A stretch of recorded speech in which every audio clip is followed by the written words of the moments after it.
Senator Jack Reed of Rhode Island. He's the chair of the Senate Armed Services Committee. Senator Reed, welcome back to Meet the Press. I do want to make a note, by the way. We know that many of you expected to see National Security Advisor Jake Sullivan here. The White House, he was scheduled to be here. The White House told us yesterday he would be unable to appear for personal reasons. Senator Reed, this is the current headline in the current issue of The Economist. America's longest war is ending in crushing defeat. It's a pretty rough headline. Do you agree with it? It's not accurate. The purpose that we went into Afghanistan for was to degrade and disrupt al-Qaeda, to limit their ability to project attacks outside of Afghanistan. To a great degree, we've done that. The job's not over. This is not a closure. This is a transition. We have to maintain continual involvement both with the Afghan government by supporting them financially, also providing the kind of technical assistance they need for their Air Force and other elements. But I think the president was presented with a bad series of choices. The Trump administration had said we were leaving by May 1st. The Taliban had no real responsibilities in that agreement, none that they carried out that I can see, and yet that date I think would have prompted an incredible increase of violence and directed against the United States. So I think the president made a difficult but the best of many poor choices. You know, after your, I believe it may have been your first trip to Afghanistan in 2002, you said you reassured the leadership at the time of Afghanistan that America was going to be involved for the long haul. There was this fear, constant fear among Afghan reformists that whatever we did, we were going to leave. Well, isn't that what's happening? Aren't their greatest fears being realized? Didn't you basically, is that an empty promise that was made? We've now turned tail?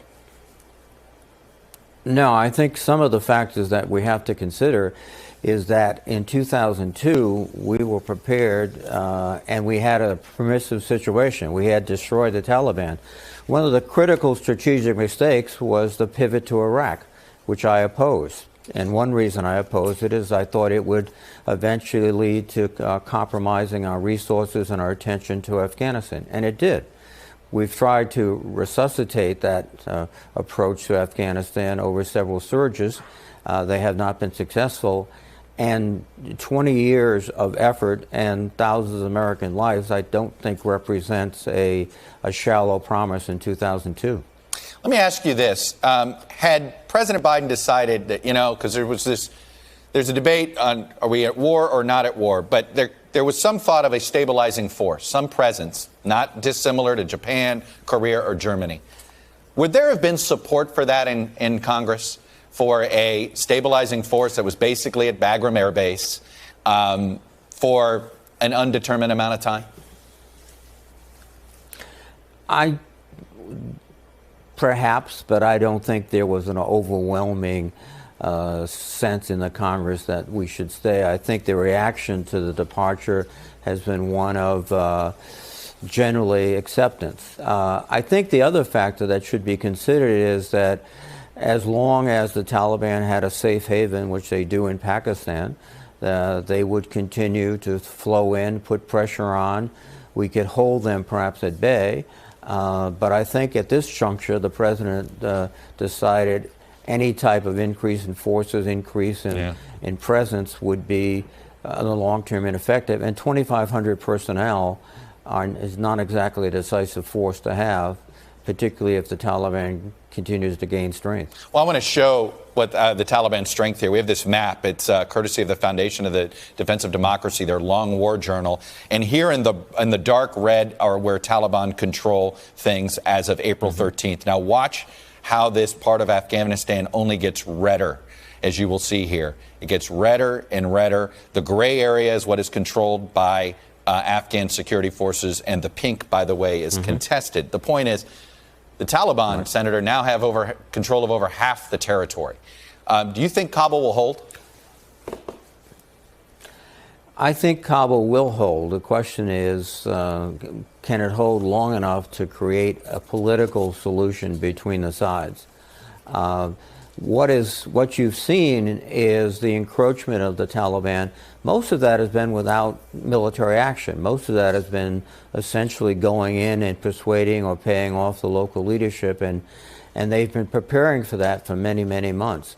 Again, after Doha in February of 2020, they saw a free.